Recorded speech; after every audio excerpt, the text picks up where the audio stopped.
At that time, after listening to this sutra, Subhuti had understood its profound meaning and was moved to tears.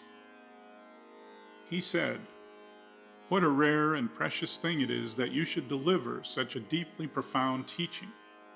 Since the day I attained the eyes of understanding, thanks to the guidance of the Buddha, I have never before heard teachings so deep and wonderful as these.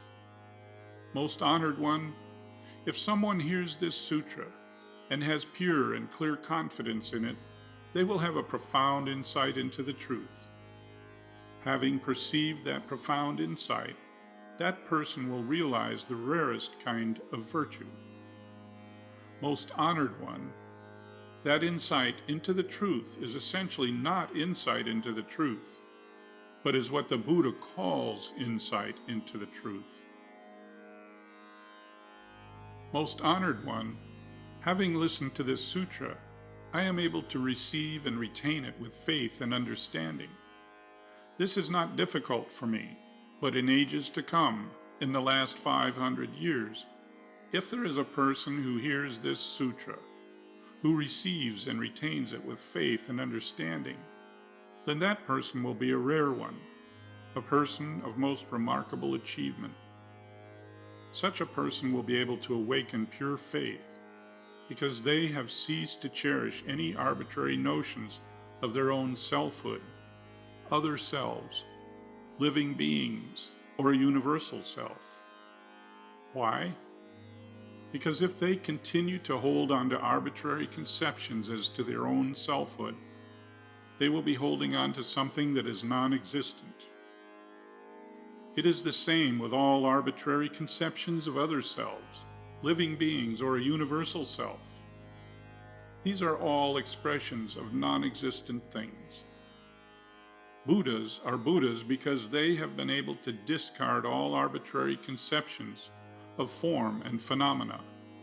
They have transcended all perceptions and have penetrated the illusion of all forms. The Buddha replied, "So it is, Subhuti. Most wonderfully blessed will be those beings who, on hearing this sutra, will not tremble, nor be frightened or terrified in any way. And why? The Buddha has taught this sutra as the highest perfection, and what the Buddha teaches as the highest perfection, that also the innumerable blessed Buddhas do teach. Therefore it is called the highest perfection."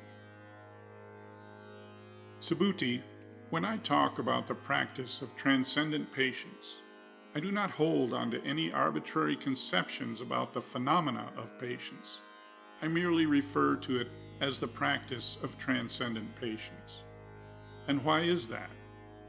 Because when, thousands of lifetimes ago, the Prince of Kalinga severed the flesh from my limbs and my body, I had no perception of a self, a being, a soul, or a universal self.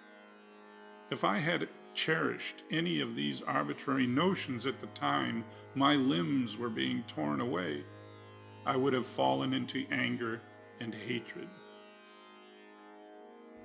I also remember, Subhuti, that during my 500 previous lives I had used life after life to practice patience and to look upon my life humbly, as though I were a saint called upon to suffer humility.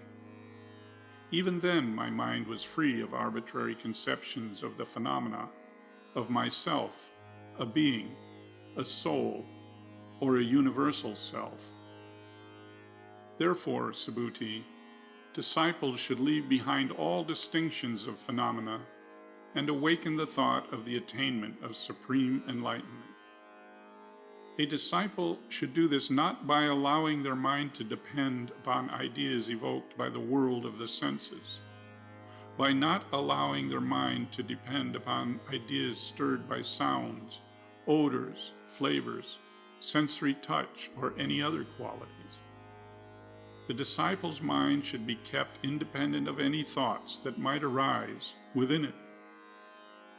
If the disciple's mind depends on anything in the sensory realm, it will have no solid foundation in any reality. This is why Buddha teaches that the mind of a disciple should not accept the appearance of things as a basis when exercising charity. Subhuti, as disciples practice compassion and charity for the welfare of all living beings, they should do it without relying on appearances and without attachment.